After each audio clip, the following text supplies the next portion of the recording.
On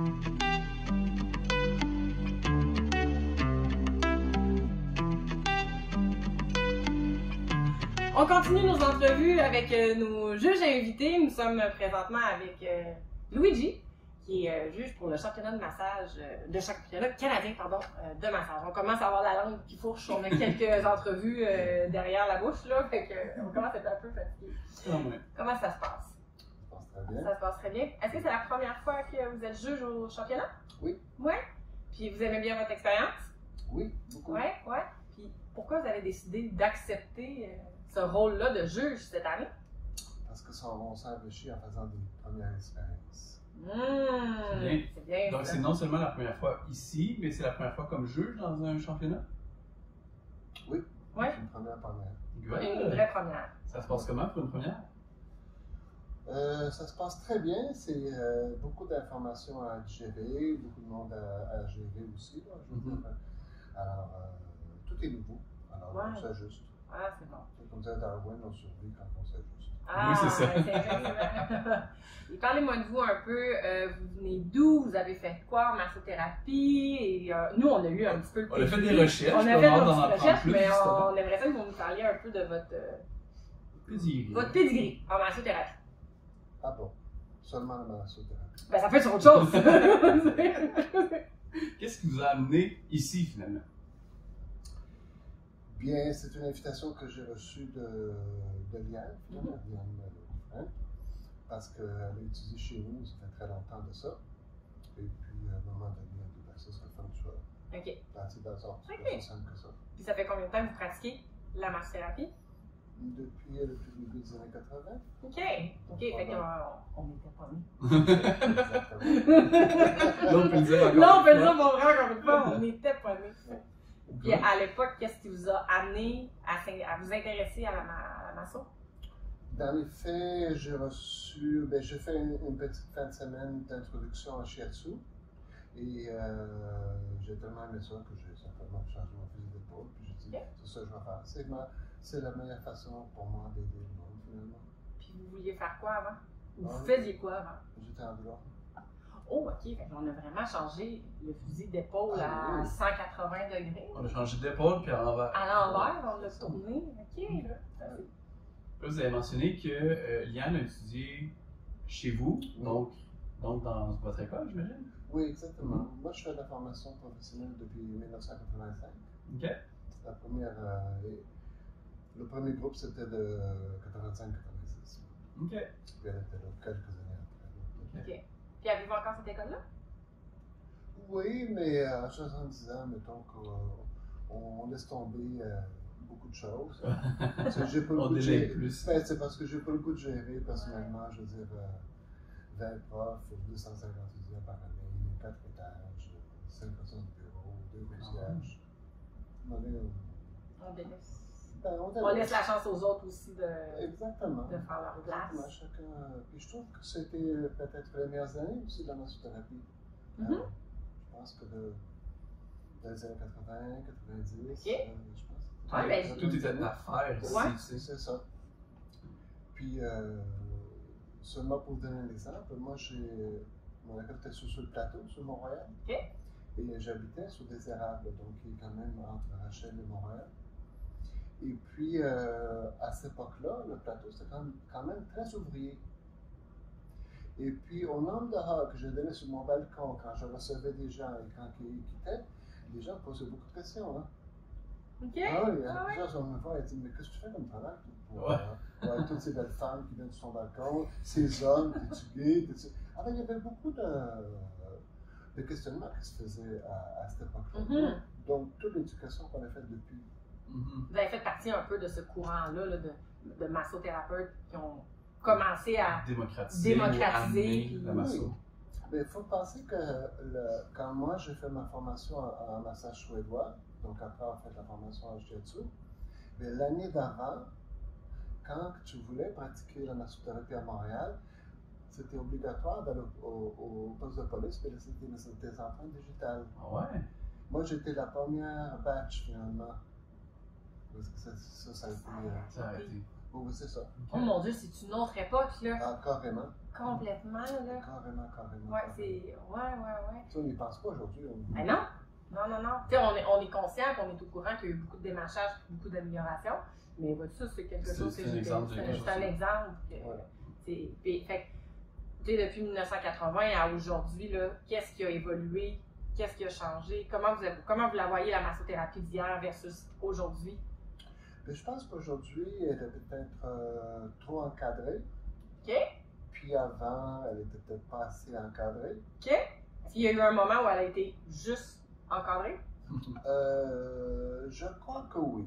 Je crois que les années 90, 2000, je pense que c'était vraiment très humain. C'était moins d'associations qui représentent les étudiants, la massothérapie. Moins d'écoles aussi, moins grosses les écoles, moins cette notion d'institution aussi. Parce que c'est beaucoup plus avec des frontières qui étaient plus perméables finalement. Alors il y avait quelque chose qui avait été intéressant. Aujourd'hui, tu as du monde qui arrive de Dieu sait où, puis la seule chose qu'ils veulent faire, c'est de massothérapeute parce qu'ils veulent une job. C'est pas tout à fait pour ça que les gens venaient faire du massage avant. Okay. Le job, c'est un accessoire. C'est comme un effet secondaire de la décision. Ça a été très accessible pendant un certain moment, la massothérapie, puis encore aujourd'hui avec le fameux 400 heures, où est-ce que les gens pensent qu'ils n'ont pas à apprendre les muscles, ils n'ont pas à apprendre le corps humain. Ils viennent puis ils ont juste envie de masser. Mais c'est plus que ça. Donc peut-être encore, justement, les gens ne viennent pas pour les bonnes raisons en massothérapie. Ben, dans les faits, moi j'ai participé à cette époque-là avec d'autres directeurs d'école pour créer ce profil de base de 400 heures. OK. Mais dans les faits, ça fait partie des organisations qui s'institutionnalisent finalement avec tout le reste. Ça arrive à un point de saturation. Puis rendu là, ben, ça va être pas. Il va y avoir une corporation de masso ou il va y avoir un collège de masso, on ne sait pas. Puis les règlements vont venir d'ailleurs de plus en plus.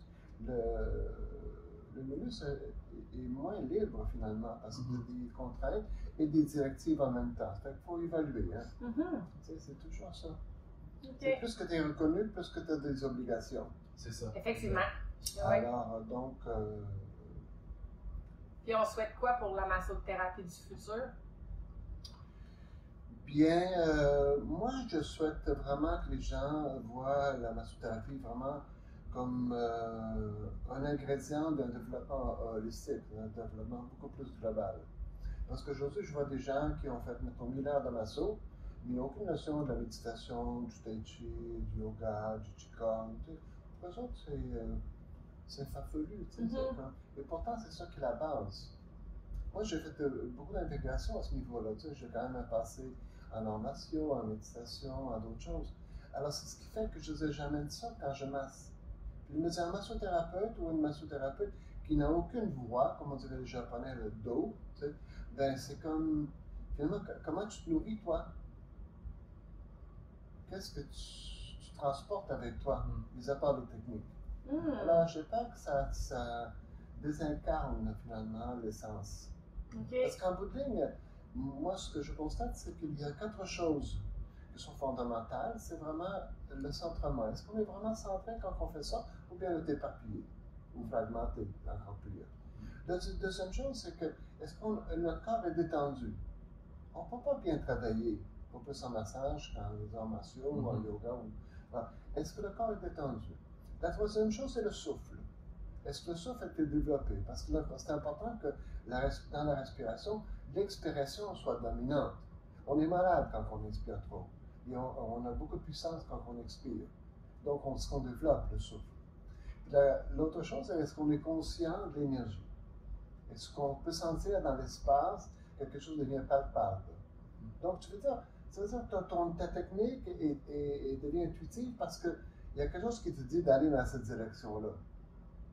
C'est comme regarder une photo, puis tu vois 2 petits vieux qui se regardent, qui sont amoureux, mais il n'y a rien qui est écrit nulle part. Mais dans le regard, tu vois cet amour. Alors, il y a tout ce monde invisible que c'est important de se familiariser avec. Oui, le ressenti, l'écoute, la relation d'aide qu'on a avec les clients, ça prédomine sur la technique qu'on va utiliser. L'apprentissage, il devient toujours soumis à l'intuition. Ouais. Puis beaucoup de monde vont dire, bon, j'écoute mon intuition, mais moi je me dis, on est rendu à un point parce que c'est qu'on va aller plus loin qu'écouter notre intuition, on se doit d'obéir à notre intuition. Parce que c'est la somme totale finalement de tout. Mm-hmm. Tu sais, notre éducation, notre personnalité, tout ce qu'on a appris, finalement, ça arrive à un moment X où est-ce que tu as besoin de livrer quelque chose, qui est maintenant dans ce cas-ci la massothérapie, mais la technique, elle vient de toi.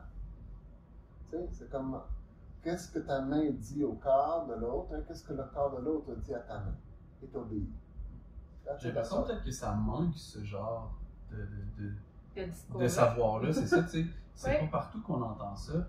Puis nous, du domaine où est-ce qu'on vient, c'est ça, c'est justement très cartésien, c'est très avec les physios dans un cadre, tu sais, comme plus cartésien, je crois, tu sais. Plus carré, cadré. On est plus connecté maintenant avec l'intuition. On a fait un cours de fasciothérapie, myofaciale.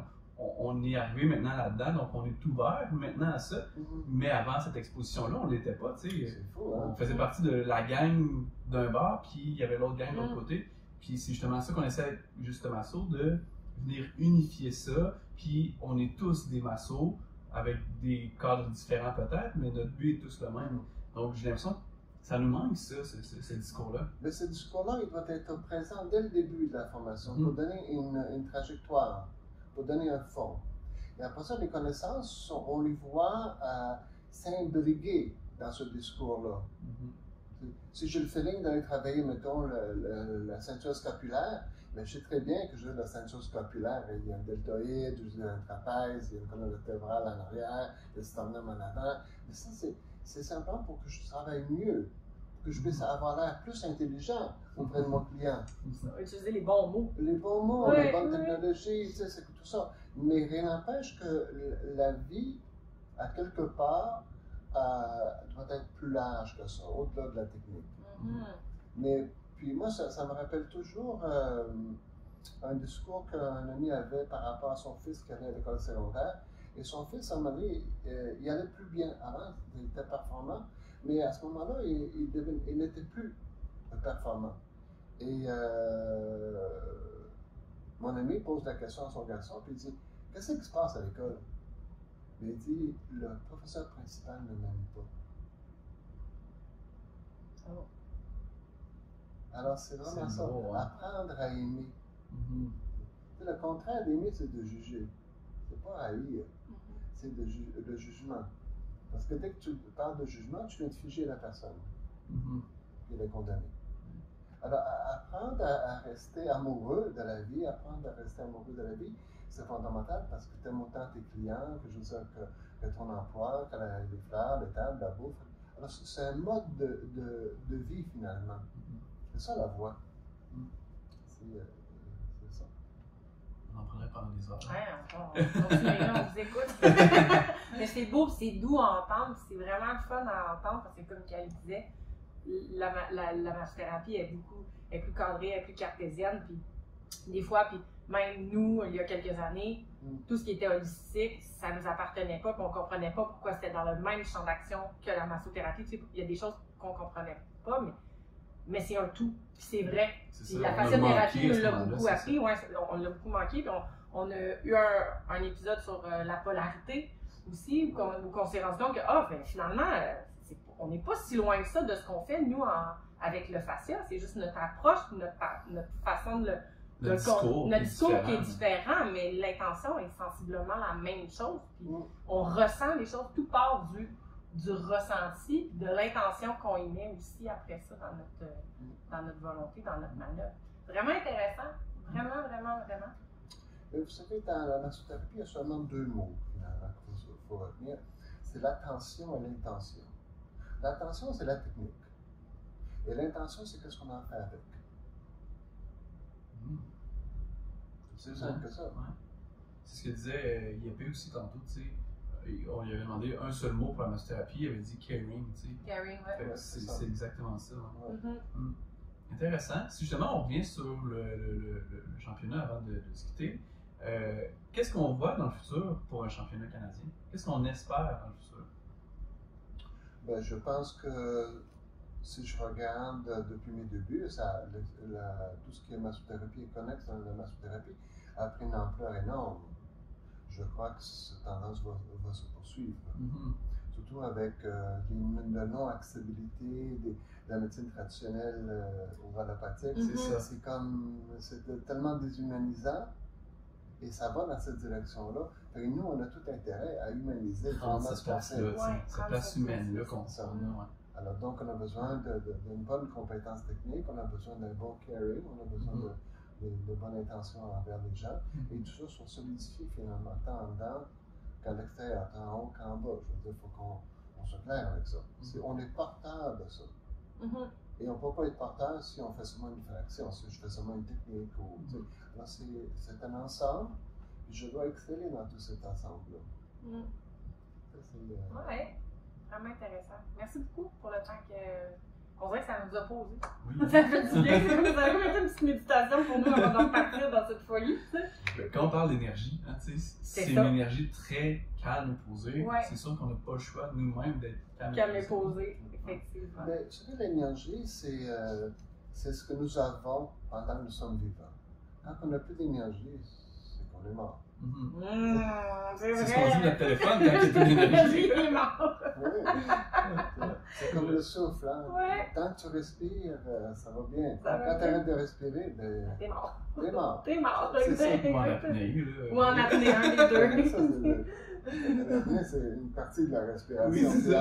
C'est entre les deux. C'est ça. C'est entre la vie et la mort. C'est ça. C'est vraiment l'espace. Merci beaucoup. Merci pour le plaisir. Merci beaucoup. On se resserre la main. On se resserre.